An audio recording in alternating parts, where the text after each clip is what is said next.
Mi nombre es Elizabeth Villamil Castañeda, soy ingeniera industrial de la Universidad Tecnológica de Pereira. Entré a la Universidad Tecnológica en el 1968. Fui decana de la Facultad de Ingeniería Industrial 3 veces, vicerrectora académica durante 10 años en la Universidad Tecnológica. Tengo pues varias maestrías. Soy en este momento rectora y representante legal de UNISAR y llevo aquí pues ya desde el 2001. Me pensioné también con la tecnológica y digamos que eso es como un resumen muy corto de lo que es mi hoja de vida. ¿Cómo inició en la Universidad Tecnológica de Pereira? Yo recuerdo cómo inició la Universidad Tecnológica, empezó con muy pocos estudiantes. La universidad funcionaba donde hoy es Fiducentro, era como el Colegio de La Salle, compartido ahí con la Universidad Tecnológica. Luego el doctor Jorge Roa Martínez obsequió unos terrenos para la universidad, que fue el fundador de la Tecnológica. Y allí la universidad construyó sus primeras, y toda esa parte como de ciencias básicas, que era el único edificio prácticamente que existía. Las mujeres eran muy pocas. Yo soy más o menos de la quinta promoción, si mal no recuerdo, y creo que no pasábamos de 8. Muy rígida la institución en sus comienzos, es decir, ahí importaba fundamentalmente la calidad, no la cantidad.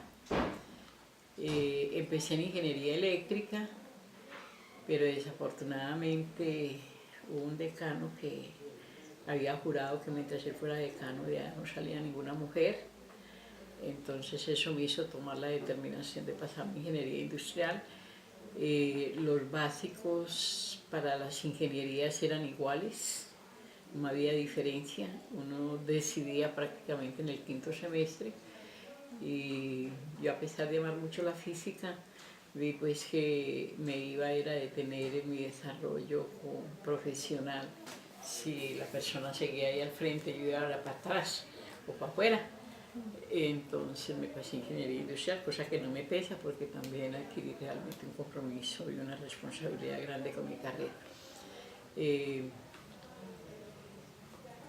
La universidad, es decir, yo recuerdo que entramos como 220 y salimos 22. Es decir, era un reguero de personas porque era tanta la exigencia que el que sacaba uno felicitaba que sacaba 1 o 2. Es decir, allá realmente nuestros libros eran en inglés, no habían libros en español. Y entonces era, fuera de que teníamos realmente que responder, teníamos también que responder por una bibliografía en inglés. Luego realmente fue una institución, el que perdiera una materia por tercera vez se iba a la universidad. El que llegara al 7º semestre sin todos los semestres aprobados se quedaba haciendo lo que llamaban como el semestre de vacancia, que era repetir la materia que estaba bien y si no la aprobaba se iba a la universidad. Había mucha rigidez realmente, pero yo creo que también se formaron unos muy grandes profesionales que han sido muy exitosos en la historia de la institución. De mujeres que yo recuerde como profesoras, realmente creo que las de inglés. Yo no recuerdo haber recibido clases con una profesora mujer realmente durante mi carrera. Sinceramente no la recuerdo. ¿Y en esa época solo estaban las ingenierías o ya estaban las humanidades? No, estaban las ingenierías y estaba el Instituto Politécnico, que era el que hacía la formación en tecnología, pero en ese momento no se decía tecnología sino ingenieros auxiliares. Eso duró muy poco y luego ya el Instituto Politécnico se transformó en la Facultad de Tecnologías. Pero Después de las ingenierías, es decir, creo que entró medicina y educación, que fueron las facultades o los programas que siguieron como en el orden. Pero las ingenierías siempre fueron como digamos, como el cimiento de la institución y el reconocimiento nacional a través de la formación de la ingeniería eléctrica, mecánica e industrial, que fueron las que duraron mucho tiempo. Hoy en día pues tienen ingeniería electrónica y tienen ingeniería, no sé si ingeniería química, no, tienen sí, química industrial, no tienen ingeniería química. Eso es como la génesis de este tipo de procesos. ¿Cómo fue ese trato siendo pues una de las primeras mujeres que estaba en las ingenierías? Pues yo sinceramente siempre me sentí muy querida y digamos muy mimada por mis compañeros. Estudié con Juan Guillermo Ángel, con Álvaro Trivil, con gente realmente digamos, de la sociedad de Pereira, que eran los que entraban a la universidad, pues muchos de ellos. Pero habíamos hecho unos grupos de mucho respeto y bueno, siempre fui como la mimada de ellos y digamos que no solamente hay buenos recuerdos de esa época. ¿Ha estado como docente también dentro de la tecnológica? Sí, yo empecé como docente siendo estudiante todavía, el último semestre. Es más, yo me quedé con una sola materia en el último semestre porque me quería graduar con mis compañeros. Entonces algunos habían perdido materia y estaban retrasados, pero yo hice lo que pude por salir con ellos. Yo no me quedé sino con una sola materia, que era Relaciones Industriales. Y entonces ahí la universidad me nombró como docente, siendo todavía estudiante. Tenía la posibilidad de irme a trabajar con Coas Caena, pero es decir, durante todo el tiempo de estudio, mis vacaciones, yo las pasaba en Coas Caena haciendo rotación por los diferentes departamentos, pero cuando ya la institución me vinculó, entonces, como a los 10 meses de estar vinculada, sacaron una nota de qué profesores querían en mi comisión de estudio y a qué país. Entonces yo llené esa encuesta, ya estaba graduada, porque me gradué en septiembre, ya estaba graduada, llené la nota y puse a Europa. A Europa, no sabía ni qué me hacía, ni qué, pero para Europa. Y entonces ahí ya decidí irme para Bélgica. Fui seleccionada por la OCDE, pasé la entrevista, no llevaba sino 6 lecciones de médecine antiguo en francés, pero logré que me hicieran la entrevista en español, me fui sin saber francés, pero bueno.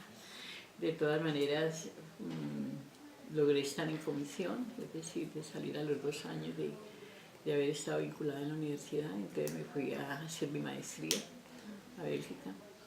Y eso me permitió seguir en la institución porque teníamos que pagar el doble del tiempo de lo que habíamos tomado en los estudios y fueron 27 meses que multiplicado, pues daba un tiempito y ahí ya seguí en la universidad y considero que ha sido la experiencia más grande porque lo que soy, lo que tengo y toda, digamos, toda esa carrera profesional que he tenido se lo debo a la universidad, se lo debo a esa formación que tuve.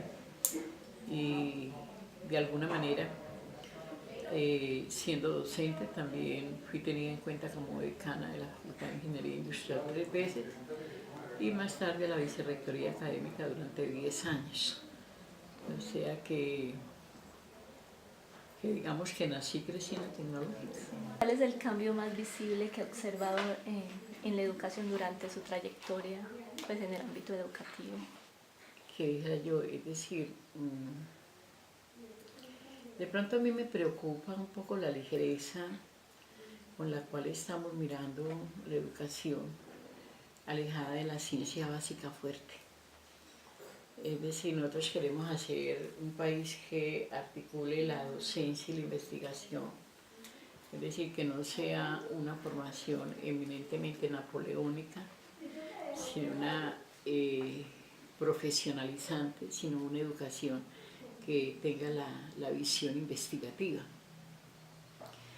Y cuando nosotros hemos dejado en la parte de bachillerato, digamos, en la expresión castiza de nuestro tiempo, o educación media, el énfasis en las matemáticas, en la física, en la química, en una serie de disciplinas que dan la capacidad de organizar pensamiento, de racionalizar, de sintetizar, de cohesionar conceptos.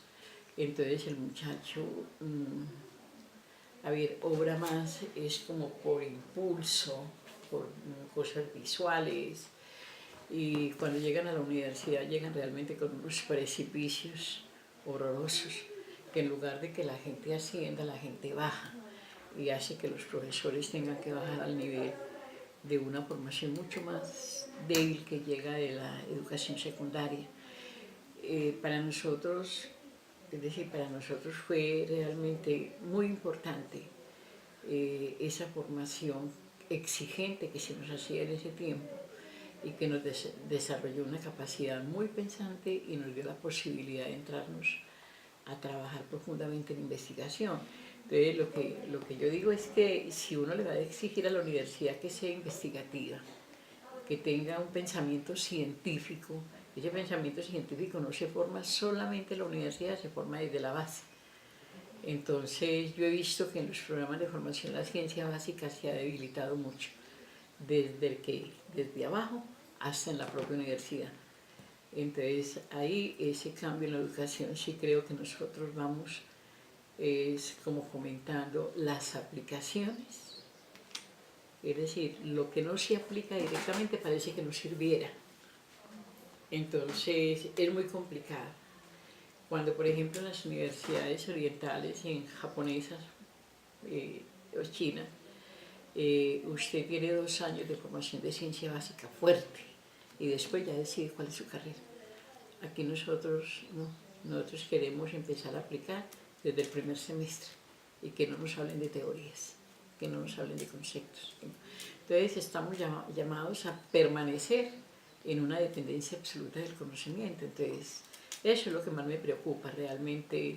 No es que nosotros hayamos aprendido mejor, porque pues ahora hay muchas herramientas tecnológicas que contribuyen a un desarrollo de pensamiento y de formación, pero realmente estamos cogiendo como el mundo del facilismo.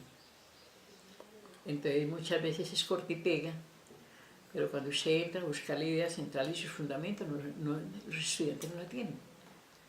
Entonces invadimos de profesionales a veces sin las verdaderas competencias. Eso me preocupa mucho en un país como Colombia, en países en vía de desarrollo, porque pues cada vez siendo más dependientes dependemos de todo, de todo, de todo. Entonces ese es como el cambio que yo he notado preocupante en la educación. El solo hecho de que por lo menos los niños de bachillerato ya deben salir con una ocupación, con una formación para el trabajo y no con una formación sólida para la academia. Entonces, esas ciencias básicas se han desgastado demasiado. Una anécdota o algo más, algo significativo que le haya pasado en la Universidad Tecnológica, pues en esas primeras épocas, que usted recuerde que... Bien, algo significativo, algo que me disfruté mucho. Cuando en esas épocas no es como la época actual que uno es más libre, ¿cierto? Sí. Allá pues salir a bailar no era tan fácil. Entonces nosotros hacíamos las fiestas de la universidad pues muy integrados. Y había una fiesta de disfraces. Yo no tenía disfraz. Mi hermana sí tenía un disfraz de campesina y a una compañera mía no la dejaban ir si no iba con nosotras, porque pues a uno no lo dejaban salir solo a ninguna parte. Entonces, esta compañera mía, que era compañera de la universidad, llegó y me prestó una salida de baño del papá, esas patas de seda, que los padres o los abuelos salen, que son esas patas largas de seda, morada, así como esta. Y llegó y me prestó esa bata, me puso aquí como un cinturón con colgandejo, y ella estaba pintando un cuadro y ese cuadro me lo puso aquí, lo rellenó de ella, no sé qué, como si fuera una japonesa, ¿sí? Para poder ir como que con kimono. Entonces, claro, nadie se tragó ese cuento, y cuando yo estaba en la fiesta, todo él dice, ¿a qué hora se va a bañar? ¿Qué hora es el baño? Claro, todo el mundo se dio cuenta que estaba en la salida, en la bata de baño del papá de Nora. A mí eso a mí nunca se me olvidará cómo gozaron conmigo en esa fiesta. Y nada. Y a mí no me importaba andar con la bata de salida de baño del papá de Nora, allá vestida como un kimono, pero estaba disfrazada. Esas eran cosas que uno realmente las goza, las disfruta. No, y nosotros realmente anécdotas hay muchas de las cosas que pasaban. Un profesor que le decían frescolo, llegaba y colocaba un aviso en la puerta. Yo tenía mi oficina enseguida de la de él, y él colocaba un aviso: hoy no estoy, mañana sí. Y claro, llegaban los muchachos a tocar y él nunca estaba. Y entonces, ¿a qué horas irá a estar este gran hijo de tantas? ¿Cuánto será hoy para él y cuándo será mañana? Entonces, son cosas que... Y unos grafitis que recuerdo todavía, pues, pero no de mi época, sino ahora de la época casi de ustedes. Cuando era vicerrectora académica, que hubo un pare, entonces los muchachos colocaron un grafiti grande que decía: aquí se enseña la mentira del mañana. Y cierto, aquí se enseña la mentira del mañana. Cosas que uno en el tiempo las recuerda. Y otro que una vez dando clase tenían en un salón una cosa así grandota. Decía, si la mierda valiera plata, a los pobres les coserían el culo. Entonces uno dando clase y se encontraba con eso. Yo no podía de la risa. Ay, qué muchacho es muy bendito. Sí, todas esas cosas que se las hacen, y de verdad que se las goza a uno. Sí. Muchachos muy creativos. Había todo ese furor, pues, de joven, también revolucionario, de jóvenes, Sí, claro. mujeres también. Claro, es decir, sí, el joven revolucionario, pero nosotros, por ejemplo, cuando hacíamos paro, teníamos una visión de tipo distinto. Nosotros hacíamos un paro y nos dedicábamos a limpiar la universidad, a lavar los escritorios, a lavar paredes, a embellecer la universidad. No recibíamos clases esos días, pero estábamos en esa ocupación. Muchos de mis compañeros, cuando la universidad la encontraban llena de suciedad en las paredes, de avisos y de cosas, lloraban, porque esa no fue la universidad que nosotros concebimos. Hoy en día, pues, en la época de Luis Enrique, se dio de mantener un poco de gente que cada que ponen una raya, inmediatamente aparece la pintura y la tapa. Pero hubo un tiempo en que fue una época muy crítica, donde la universidad no era sino afiches y protestas, y cuando venían los de la época de nosotros, ellos lloraban, porque es que para nosotros el interrumpir las clases era devolver el no trabajo académico en otra forma. Entonces quedaban los salones bellos, las paredes pintadas, las cosas organizadas. Esa era otra cultura. A mí me tocó manejar paros muy fuertes, un paro de un mes, por ejemplo, para sacar al rector.